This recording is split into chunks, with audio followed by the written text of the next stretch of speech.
नमस्कार, आप देख रहे हैं तेज खबर 24 और वक्त है खबरों का।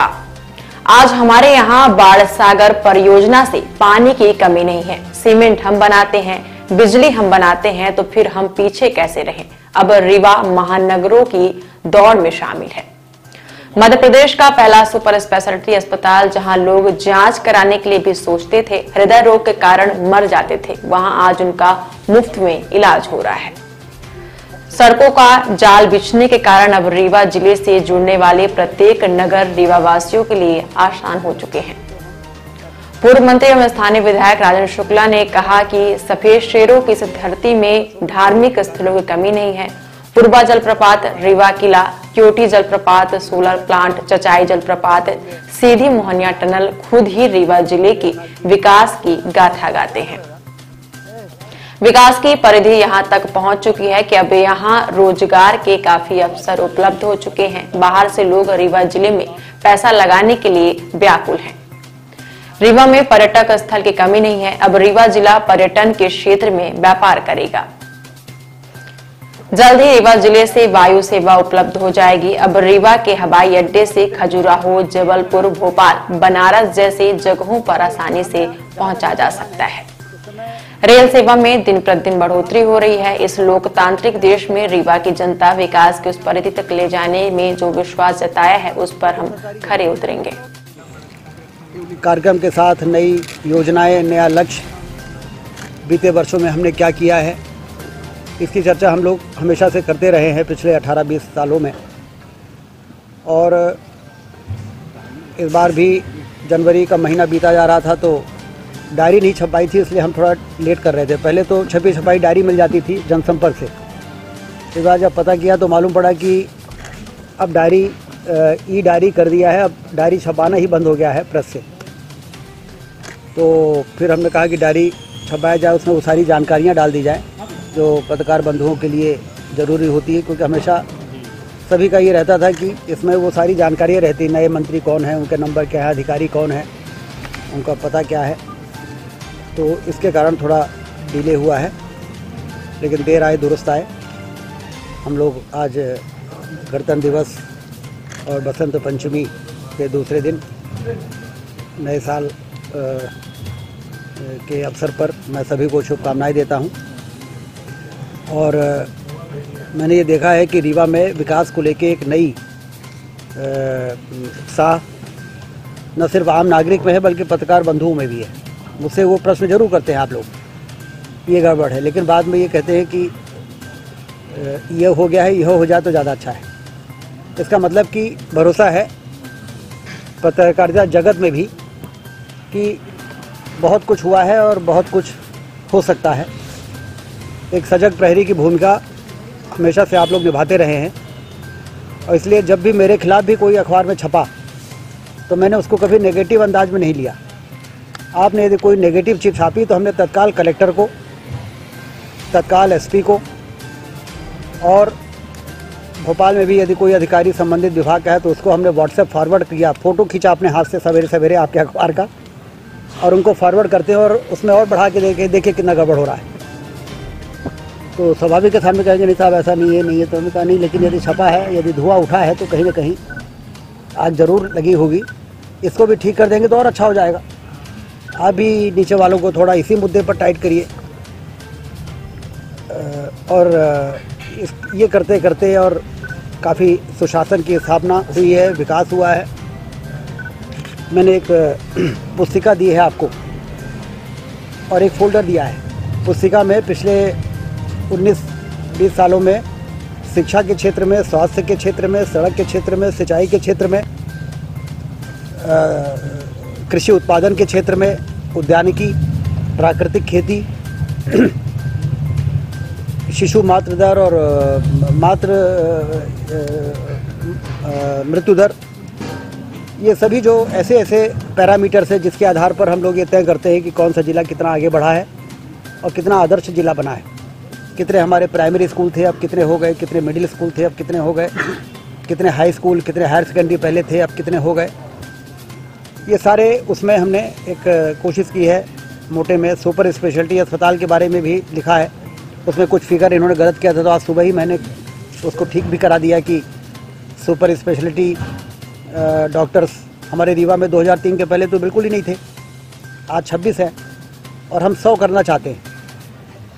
सुपर स्पेशलिटी अस्पताल के परफॉर्मेंस का असर ये रहा है कि NABH एक्रेडिटेशन मध्य प्रदेश के पहले सुपर स्पेशलिटी और सरकारी अस्पताल किसी को मिला तो हमारे रीवा को मिला है। ये सतत मॉनिटरिंग कि यदि पैरामेडिकल स्टाफ भी सोच रहा है कि ये ठीक हो जाए तो उससे भी बात की गई, डॉक्टर्स सोच रहे हैं कि ये भी हो जाए तो और अच्छा हम करेंगे तो उनसे भी बात की गई और उन चीज़ों को समय रहते सुधारा गया, जिसके कारण NABH का एक्रेडिटेशन सिर्फ रीवा के सुपर स्पेशलिटी को मिला। मुख्यमंत्री से लेकर तमाम लोगों ने ट्वीट किया, उस दिन बधाई दी है। जिला अस्पताल तो पहले 2003 के पहले था ही नहीं, आप सब जानते हैं। न सिर्फ हमारे यहाँ जिला अस्पताल खुला, 50 से 100 हुआ, अब 200 हो गया, बल्कि पैरामीटर्स में जब मूल्यांकन हुआ तो पूरे मध्य प्रदेश के जिला अस्पतालों में नंबर 1 का स्थान हमारे रीवा जिला अस्पताल को मिला। 95% ग्रेडिंग के साथ वो नंबर 1 स्थान पे हमारा जिला अस्पताल पहुंचा। संजय गांधी मेडिकल कॉलेज में जब 2003 में मैं विधायक बना था तो हमेशा आप लोग भी इस बात को कहते थे कि यहाँ ना CT मशीन है, ना MRI मशीन है। कोबाल्ट यूनिट की एक मशीन पड़ी है लेकिन चलती नहीं है, 4 साल से वो जंग खा रही है। असिस्टेंट प्रोफेसर जितने पद हैं उससे आधे हैं।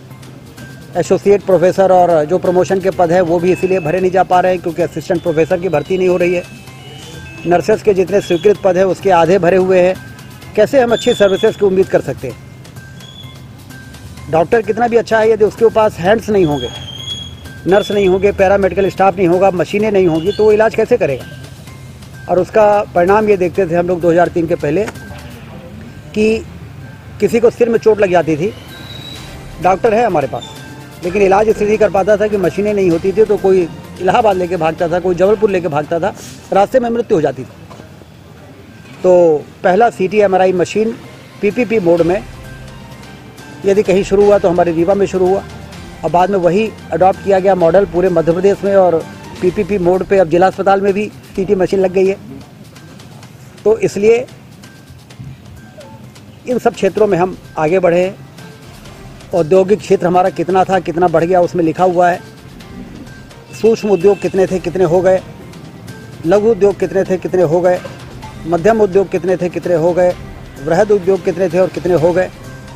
ये सारी चीज़ें ये दिखाती हैं कि हम लोग आगे बढ़े हैं, लेकिन अभी मुकाम पे नहीं पहुँचे हैं। मुकाम पे पहुँचना है अभी।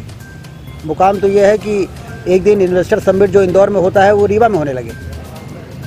जब मैं इंडस्ट्री मिनिस्टर था तो मैंने कहा कि लोगों को टटोलता था मैं, तो वहाँ पे अब चूँकि उद्योग मंत्री था तो देश भर के, दुनिया भर के जो लोग आते थे तो उनके साथ जब टी ब्रेक होता था तो मैं रीवा की बात करता था कि रीवा बहुत बढ़िया लोकेशन है, उत्तर भारत का और नॉर्थ ईस्ट का गेटवे है,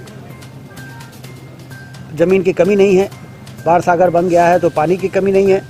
रीवा आइए आप लोग, रीवा में आपको बहुत पूरा मार्केट मिलेगा नॉर्थ ईस्ट का और उत्तर भारत का, जो बहुत बड़ा मार्केट है। जनसंख्या दृष्टि से उत्तर प्रदेश है, क्षेत्रफल के दृष्टि से मध्य प्रदेश है।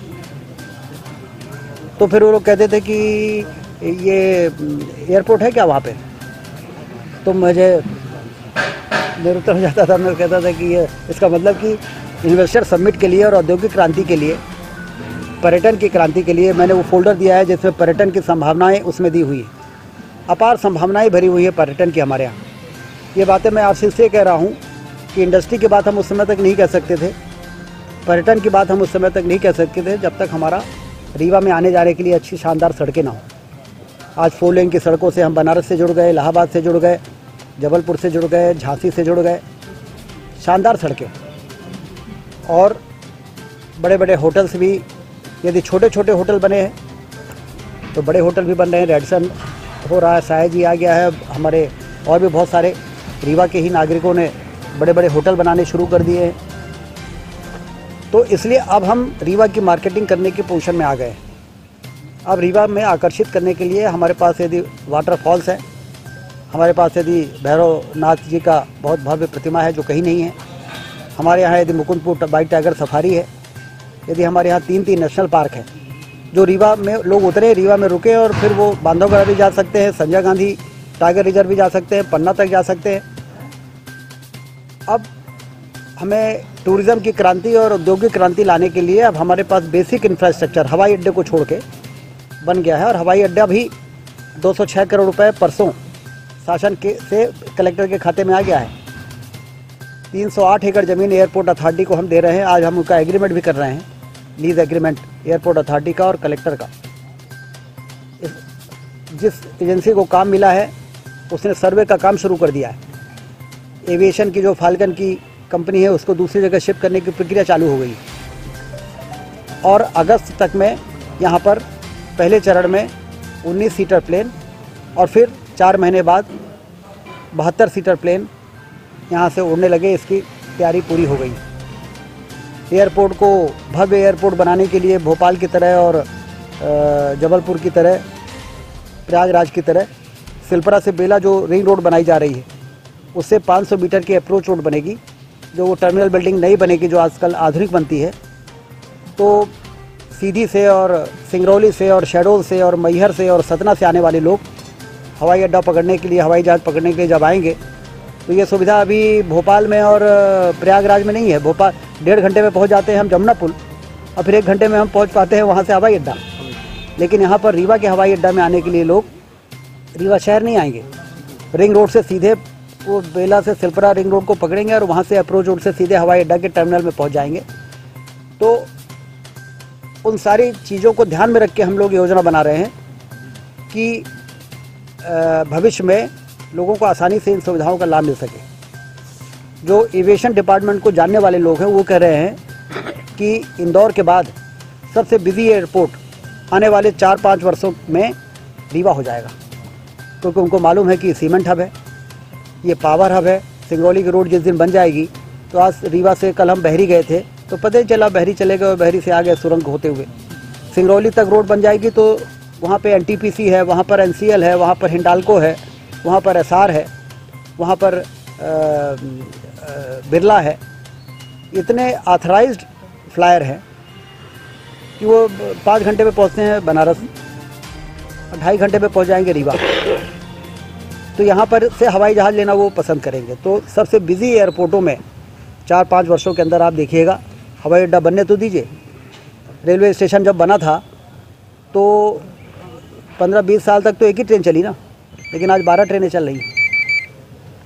तो पहला हवाई जहाज़ रीवा से हम भोपाल उड़ाएंगे और उसके बाद तो फिर लाइन लग जाएगी कि देश के हर कोने में रीवा से लोग जा सकेंगे, उससे बाहर के लोग रीवा आ भी सकेंगे। और पर्यटन में और इंडस्ट्रियलाइजेशन में और मेडिकल फैसिलिटीज़ में और कई चीज़ों में ये कमी भी दूर रीवा की होना चाहिए। रीवा का अधिकार है।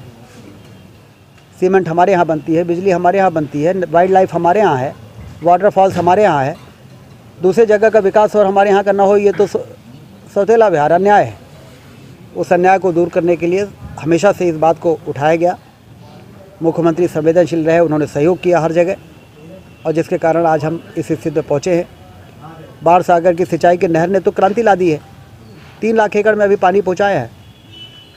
लोग कहने लगे रीवा के बाज़ारों का रौनक बदल गई है। रौनक इससे बदली कि खरीदी बिक्री बढ़ गई है। खरीदी बिक्री क्यों बढ़ी? क्योंकि खरीदने वालों की संख्या बढ़ गई है, परचेजिंग कैपेसिटी। किसानों के जेब में पैसा आया तो उन्होंने रीवा में प्लॉट लेना शुरू कर दिया, तो कॉलोनाइजर ने कॉलोनी बनाना शुरू कर दिया। मॉल बनने लगे, व्यापारियों की खरीदी बिक्री बढ़ी तो उन्होंने कहा कि अब ये खटकहाई में दुकान से अच्छा है कि एक शिल्पी प्लाजा में ले लो, एक समधड़िया गोल्ड में ले लो, तो एक यहाँ ले लो। तो वो दुकानों का व्यापार, उनका व्यापार बढ़ने लगा। और जब व्यापार बढ़ता है तो रोज़गार के अवसर पैदा होते हैं। एक दिन मैंने सुमित बाज़ार करके समदरिया गोल्ड में एक डिपार्टमेंटल स्टोर का उद्घाटन किया और उसमें 100 लोग काम कर रहे थे। मैंने कहा ये बच्चे इतने सारे यहाँ काम करेंगे कहीं ना, कितने? हमने कहा 100 लोग बताया। हमने कहा ये कहाँ के हैं? क्योंकि सब पैंट शर्ट टाई पहने आजकल के, तो हमारे आपके बच्चे अब स्मार्ट हो गए, नई जनरेशन। 2-2, 3-3 महीने की ट्रेनिंग ले लेते हैं। हमारा ये जो MPT का होटल हमने खोला था उसके साथ ही फूड एंड क्राफ्ट इंस्टीट्यूट भी खोला था, जिसमें होटल इंडस्ट्री से जुड़े हुए सारे ट्रेनिंग दी जाती है। 3 महीने 6 महीने की ट्रेनिंग, और वो सर्टिफिकेट लेके वो होटल खोलने वाले उनको अपने यहाँ हाउस कीपिंग में, रूम सर्विस में, रिसेप्शन में, शेफ़ में, कुकिंग में नौकरी देने लगे हैं। हम लोगों को कभी ये भूलता नहीं है कि एक ज़माना ऐसा था रीवा में, बाणसागर न बनने से 20-20 एकड़, 25-25 एकड़ का किसान भी बहुत गरीब था, क्योंकि उत्पादन उतना होता नहीं था। उनके बच्चों के 4-4, 5 हज़ार की नौकरी के लिए बेचारे भूटान भी भेजने के लिए मजबूर हो जाते थे। नागपुर में तो लोग कहते थे कि नागपुर के सभी होटलों में, कहने में बुरा लगता है लेकिन बहुत छोटी छोटी होटल में छोटी छोटी नौकरी करने वाले सबसे बड़ी संख्या हमारे इलाके की थी। ये मैं कहता नहीं हूँ क्योंकि बहुत तकलीफ़ होती है, लेकिन आज उसे बड़ी बड़ी नौकरियां उनको रीवा में मिल रही हैं, क्योंकि व्यापार बढ़ रहा है।